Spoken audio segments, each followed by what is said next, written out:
One is the main problem and the result of the main problem. The main problem which you are thinking and the result. Let us say somebody has written lack of awareness.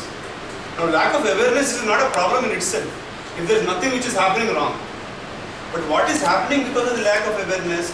Low quality of product is being produced. Therefore that should come in the head. Now you go back and you say, why would my quality be affected because of lack of awareness? There could be fundamentally, generally for manufacturing industry, these are the 5 areas in which problems might rise. So that is what they have identified. So you can choose 1, 2 or all 5 depending upon whether they affect your area or not. You don't directly go into, let us say I am again giving the example of people because it is easy to understand. If there is a problem with the people, don't directly write supervisor or this thing. First indicate the category, people. The next line would indicate which people. You understood? Which people? Because again in people you have different levels. You have manager, you have supervisor, you have workman. Now the problem might not be with workman, it could be only with supervisor and so people know, there is no logic.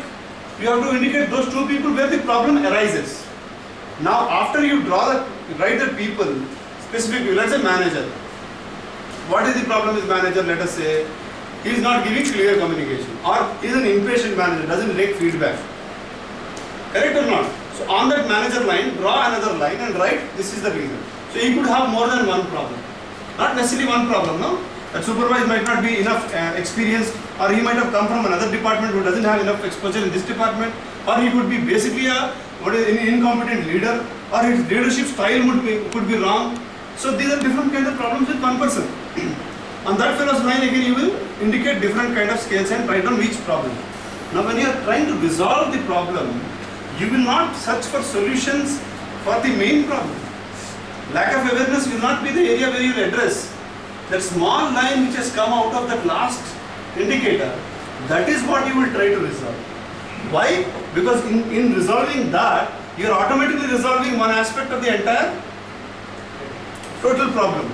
Now it is easier to resolve simpler problems than it is easier to resolve complex problems. Agreed or not? It is easy to break a twig rather than bundle of twigs. So it is always advisable. Analytical thinking, what does it tell us? Logically break down complex problems into simple problems and try to resolve each problem by itself. This is the diagram which brings the analytical thought into a diagrammatic format, that's all. So instead of focusing on the major problem, focus on grassroots level, what is the simple issue which is affecting. If you can repair that, automatically the entire aspect gets repaired. But let us assume, by repairing this is not getting resolved. That means your analysis is somewhere wrong.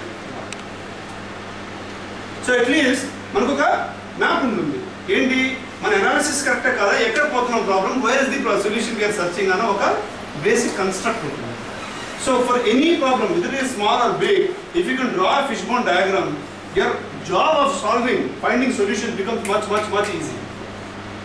Indulo oka chinna advantage undi. If you have identified some, let us say 10 problems because of which this is occurring, you might not have solutions for all the 10 problems today. Fair enough? But because if you didn't understand this and you saw only that particular problem, you would say, there is no point, I can't solve this problem now. But there are other areas which you can address and resolve, no? This will come later. Maybe tomorrow you might get a tool or you might get some kind of intelligence through which you will be able to solve that particular problem. But by then, what other problems are there can be resolved. So to give that kind of flexibility for planning and problem solving, this particular fishbone diagram is very useful. Am I being clear? Okay, so please go ahead.